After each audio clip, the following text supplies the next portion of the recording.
It's Alexi Lalas, ESPN World Cup analyst, former U.S. national team defender. He joins us from Brazil. Alexi, how are you? Greetings from Rio. What's the weather like? Well, it's not crazy hot, but it's hot. We had the first rain of my trip yesterday, but it's actually pretty nice. It's obviously winter down here. So, what do you think Qatar is like right now, since we're going to have the World Cup there in a few years? I'm going to venture to say it's hot. I'm going to venture to say that if it actually comes off in Qatar, and if it comes off in the summer, that it will be very hot, much hotter than I am right now. All right, here's our big debate right now, Alexi, and that is, if I said to you, if you remember the U.S. team, I was in the locker room, no names attached to it, but I said you can advance.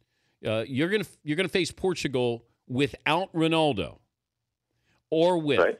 Would you rather face him with or without? And I know that he's bothered by the sore knee, but I'm sure he's going to play. But let's say I could take he's either going to play or not. And you were going to vote as a team. What do you think everybody would vote? Wow, that is an incredible question. The simple answer is without, just from a practical reason that I think that without Cristiano Ronaldo, Portugal is 75% of the team. However, you know how sports work. Sometimes when the guy that gets all the attention, and certainly this guy gets a lot of the attention, goes away, it tends to make you feel better and play better as a team. I would not want that phenomenon to happen, but I would still say let's play without. I mean, the guy is so individually incredible, and he draws so many people to him, and this happens in any sports when you have a big-time player, that other people open up. So it's not just Cristiano Ronaldo, but I would much rather play Portugal without him. He is that good. But here's the point I was trying to make. I want to know how good we are as a country. So I want us to face Ronaldo, and if we beat Ronaldo in Portugal, imagine if we lost to Portugal and they didn't have Ronaldo, what that would say about us. So I want to face you because I'm still trying to find out where we stand as a team in a country here. People think I'm crazy to say that, but I'm trying to figure this out because if we would beat Portugal without Ronaldo, we're not really finding out how good we are. Yeah, but you asked me to be in the locker room as a player. Yeah, now be a fan. I want my best chance to go out there. Yeah, so be a fan. Hell yeah, I want to go out and face Portugal with all guns blazing, because I don't want excuses, because there's always going to be excuses, especially when it comes to the U.S. And so I don't want any excuses. I want Cristiano Ronaldo out there when we beat them, so that you get that picture of him dejected walking off the field, and nobody can say, yeah, but they weren't at full strength. I mean, regardless, even if the U.S. goes out and beats Portugal this Sunday, they're going to say, well, Cristiano wasn't at 100%. But you know what? Who cares? Just get the win. Would you rather look like Ronaldo or play like him?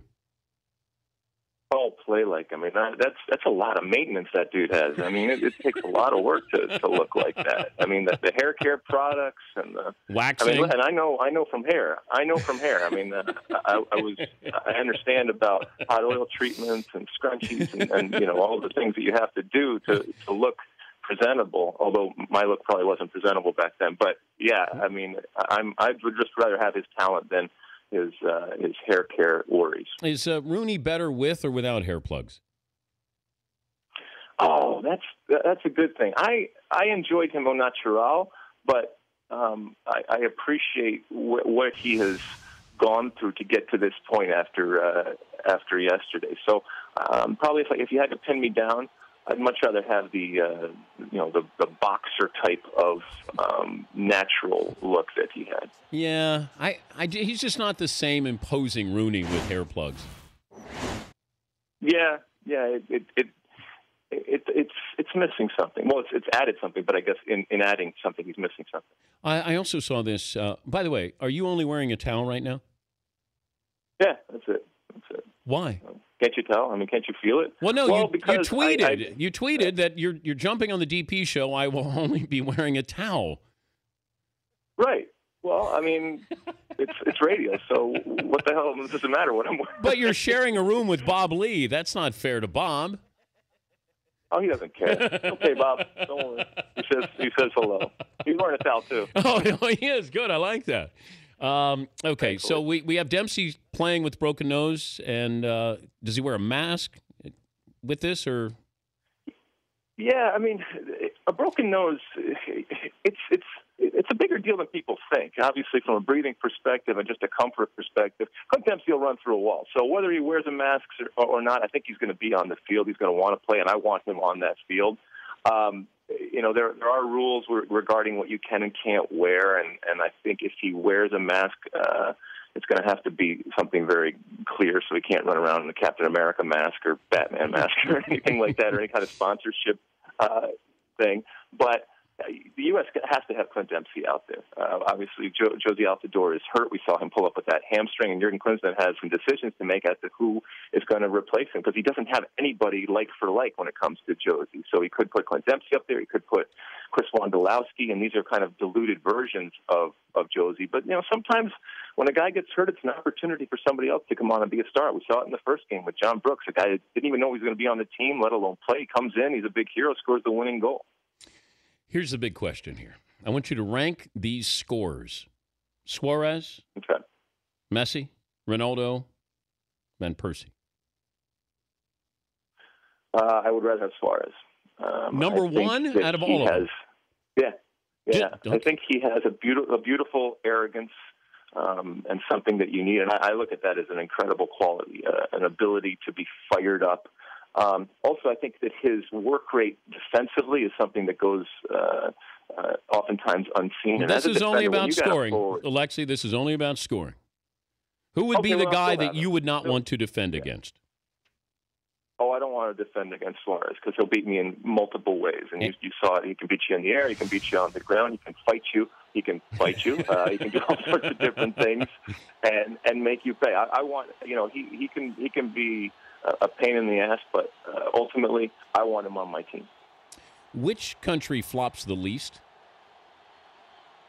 The least? Look, I think that we as an American culture look at it as cheating, but it's no more cheating. I don't look at it any more cheating than holding somebody's shirt or all the other stuff that goes on, or even a tackle. It's all cheating, and we seem to hold some reserved place in hell for people that dive. I look at it as a tool. I look at it as a skill and an art. There's good dives and bad dives. It doesn't bother me a whole lot, but I think that we dive less than other countries, and sometimes we pay the price for that. All right, before I let you go, I just want you to be honest. All right? Mm-hmm. Does the United States beat Portugal? Oh, man. Honestly, after the first game, I was much more worried about Ghana than I am about Portugal. I think they have a much better chance of beating Portugal than they did against Ghana. So anything can happen now. Yeah, they can beat them. Yeah. Will they? No. Tell Tirico and Bob Lee I said hello. Put on some clothes, by the way, too. I will. I hope I'm wrong. It would be wonderful. Look, I'm wrong a lot, so it's not a problem. People love to look at guys on TV and say, hey, you're wrong. Do you have a towel on with shin guards, or is it just a towel on? No, complete towel. It's a small towel, if you want to know. Go to the window right now. All right. And hello, Rio. Go, say hello to Copacabana. I can see it. Are the beaches? How good are they? Since I'll be over there for the Olympics in a couple of years. Oh, they're beautiful. I mean, Copacabana. We have this vision, and it's of what the beach is. But I mean, it's a full-on working beach. There's people fishing. There's people surfing. There's all the topless. There's wonderful looking people, and there's topless beach. Interesting looking people. I have yet to see anybody topless, but they do not care. There is no shame when it comes to the Speedos here. They will run, people going on runs with just a Speedo on, and basically doing everything that you can think of in life with a Speedo on. And I'm so overdressed when I go out for my morning run. It's kind of interesting. Oh, there's one. Look at that. Hello. Nice to see you. Yep. Have fun today. There's a lot of stuff going on out there. Tell Mike Tirico and Bob Lee I said hello. I will. Thanks a lot for having me. All right, buddy. Alexi Lalas.